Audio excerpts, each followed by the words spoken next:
Hello dear candidates, the tempest summary को continue करते हुए ये इसका पार्ट 2 है। अगर आपने पार्ट 1 नहीं देखा है तो आप इसी चैनल पर प्लेलिस्ट है HPSC PGT इंग्लिश की, वहाँ आप जाकर इसको देख सकते हैं। तो अब क्या होता है, Prospero puts Ferdinand to work hauling wood. अब प्रोस्पेरो क्या करता है, वहीं दूसरी उधर तो देखो वो लोग शराब पी रहे हैं और ऐसे पूरे ड्रंक हो रखे हैं, वहीं प्रोस्पेरो फर्डिनेंड को क्या करता है, उसको लकड़ी ढोने का काम दे देता है। Ferdinand finds his labour pleasant because it is for Miranda's sake. और फर्डिनेंड जो भी वो मेहनत कर रहा है वो उसको उसमें खुशी मिलती है, क्योंकि उसको लगता है कि भाई ये सब कुछ किसके लिए कर रहा है, मिरांडा के लिए कर रहा है। अब मिरांडा ये सोचती है कि उसके फादर सोए हुए हैं, तो वो फर्डिनेंड को कहते हैं कि तुम एक ब्रेक ले लो। और जब वो ब्रेक लेता है तो वो दोनों एक दूसरे के साथ फ्लर्ट करते हैं और मिरांडा उसको शादी के लिए प्रपोज करती है। फर्डिनेंड भी उसको एक्सेप्ट कर लेता है शादी के प्रपोजल को। अब प्रोस्पेरो स्टेज पर ही मोस्ट ऑफ द टाइम रहता है, मतलब प्ले में, और जो कभी दिखाई देता है कभी नहीं दिखाई देता है, और वो बड़ा ही खुश है क्योंकि उसने अभी मैजिकल पावर से उन दोनों को करीब लेके आया, तो वो इनविजिबल होकर देख रहा है। वहीं Stephano, Trinculo and Caliban are now drunk and raucous. अब रॉकस का मीनिंग क्या होता है कि ऐसे बिना मतलब जब ज़्यादा पी लेते हैं तो जोर जोर से चिल्लाने जो शुरू कर देते हैं।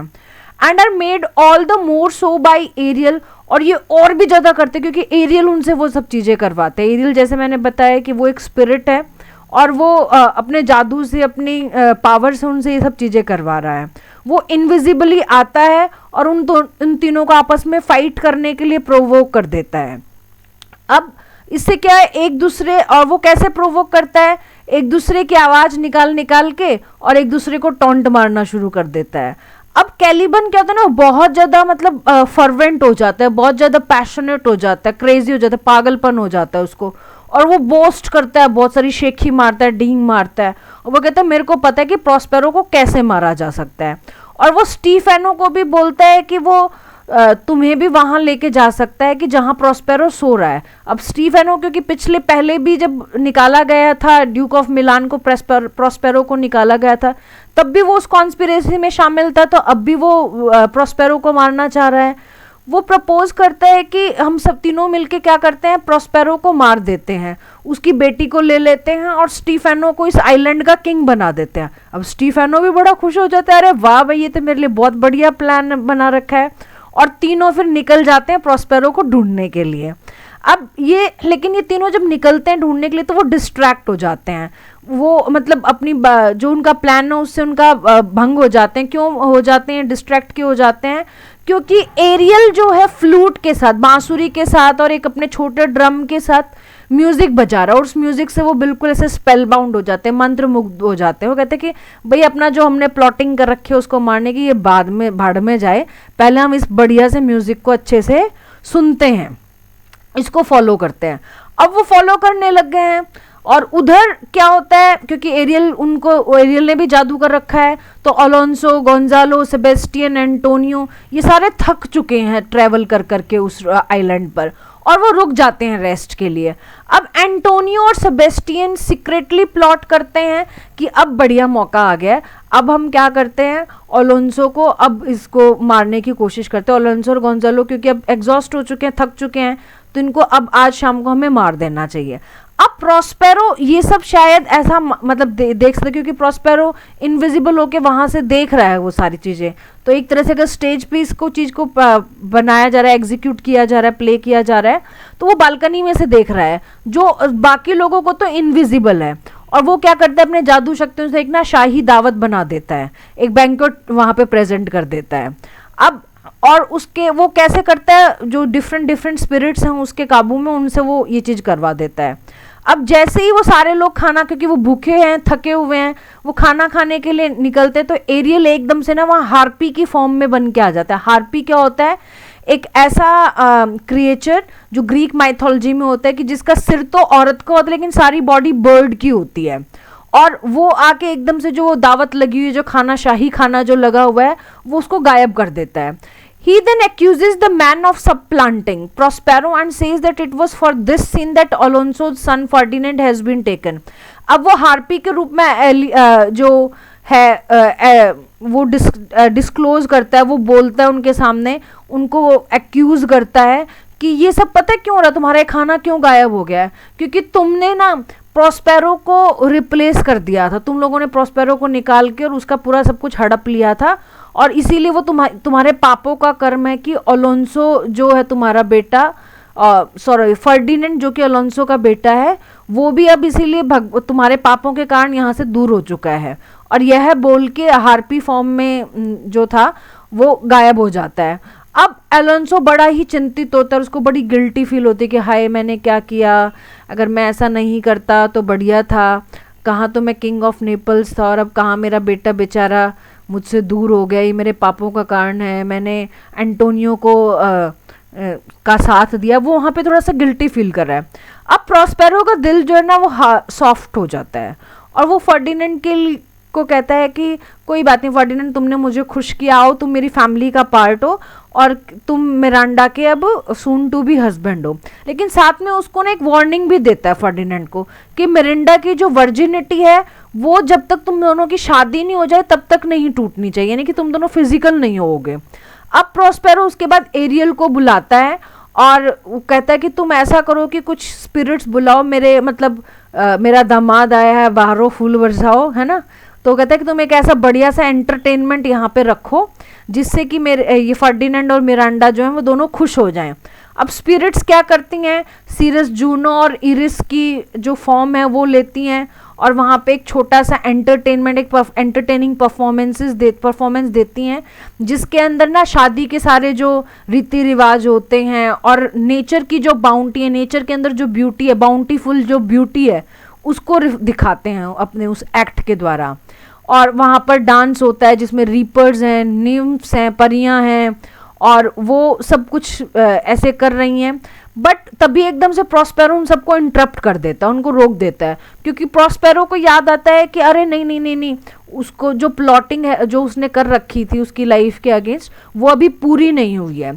तो उसके बाद क्या करता है, वो स्पिरिट्स को दूर भेज देता है और एरियल को कहता है, पूछता है कि ट्रिंकुलो, स्टीफेनो और कैलिबन का क्या रहा बताओ। तो फिर एरियल अपने मास्टर को बताता है, प्रॉस्पेरो को बताते हैं, भाई मास्टर जी, मालिक जी, आपको कोई चिंता करने की जरूरत नहीं, तीनों बिल्कुल शराब के नशे में धुत हुए पड़े हैं।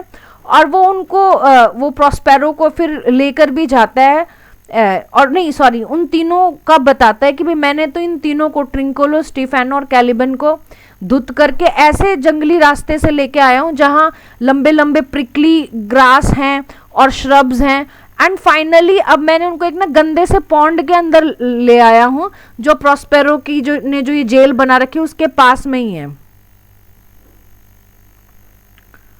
फिर एरियल और प्रॉस्पेरो एक ट्रैप बनाते हैं। वो क्या करते हैं, प्रॉस्पेरो की जो जेल है उसके बाहर ना बहुत सुंदर सुंदर कपड़े टांग देते हैं, अट्रैक्टिव कपड़े टांग देते हैं। अब वो तीनों धुत तो हो रखे थे, तो स्टीफेनो, ट्रिंकुलो और कैलिबन ये तीनों ही क्या करते हैं, प्रॉस्पेरो को देखते हैं और ब्यूटीफुल क्लोथिंग देख के उसको सोचते हैं कि ये जो बढ़िया बढ़िया कपड़े इनको हम चुरा लेते हैं, और वो एकदम से ना अटैक कर देते हैं जो पैक ऑफ स्पिरिट्स है। नहीं, और फिर जब वो स्टीलिंग करने की कोशिश करते हैं तो उसी टाइम ना जादू से क्या करते हैं प्रॉस्पेरो और एरियल, वहाँ पर ना काफ़ी सारी जो आत्माएं हैं उनको शेप दे देते हैं डॉग्स और हुंड्स की, जंगली कुत्तों की और इनकी सुवरों की, और इस तरह से फिर क्या उनके ऊपर अटैक कर देते हैं। अब एकदम से उन तीनों के ऊपर ऐसे कुत्ते, जंगली कुत्ते अटैक कर देते हैं, वो भी डर जाते हैं कि अरे ये क्या हो गया, ये क्या हो गया। अब ये कहीं ना कहीं प्रॉस्पेरो क्या कर रहा था, उनसे बदला ले रहा था कि तुम लोगों ने मेरे अगेंस्ट मायरे को मारने की कोशिश की थी ना, अब ये लो तुम, अब ये भुगतो ये चीज़।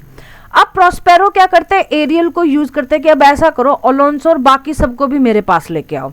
तो एरियल फिर जाता है और बोट्सवेन और मैरिनर्स, उन जहाँ पर वे सोए हुए थे रैक्ड शिप के पास जो पड़े हुए थे, उन सबको भी बुला कर ले आता है। अब प्रॉस्पेरो, अलोंसो, एंटोनियो और सेबेस्टियन इनका आमना सामना होता है और फिर प्रॉस्पेरो उनको याद दिलाता है कि कैसे तुम लोगों ने मुझे धोखा दिया था, लेकिन वो ये भी बताता है बट मैं तुम सबको माफ़ कर रहा हूँ। अब अलोंसो भी उसको कहता है कि अरे ठीक, थैंक यू, तूने मुझे माफ़ किया, लेकिन मेरा बेटा जो है फर्डिनेंड वो इस टेम्पेस्ट में गायब हो गया है। अब प्रॉस्पेरो कहते हैं कि अरे अरे नहीं नहीं, तुमने तो अपना बेटा खोया, मैंने भी अपनी बेटी खो दी है। अब यहाँ पे वो सरकास्टिकली ये बोल रहे हैं कि मेरी बेटी is going to be your is going to be the would be bride of Ferdinand. अब क्योंकि वो मेरे पास नहीं रहेगी, वो तुम्हारी घर की बहू बन जाएगी। और ये क्लैरिफाई करते हुए फिर वो एक कर्टेन को साइड से हटाता है, और उस कर्टेन के उधर जब हटता है तो अलोंसो देखता है कि वहां पर फर्डिनेंड और मिरांडा दोनों चेस खेल रही हैं। अब अलोंसो और उसके कंपेनियन एकदम से हैरान हो जाते हैं कि अरे फर्डिनेंड बचा हुआ है, कितना बड़ा चमत्कार हो गया है। अब मिरांडा भी एकदम से चौंक जाती है कि अरे इतने सारे लोग कैसे आ गए, उसने तो कभी देखे ही नहीं थे इतने सारे लोग। अब फर्डिनेंड बताता है अपने फादर को कि मैं शादी करने वाला हूँ मिरांडा के साथ। अब एरियल वापस आता है बोट्सवेन और मैरिनर्स के साथ, और बोट्सवेन फिर एक स्टोरी बताते कि कैसे वो अभी जागा है एक बहुत लंबी नींद से। जब उनका टेम्पेस्ट आया था, जब तूफान आया था, वो लोग सो गए थे, अब उनकी आंख खुली है।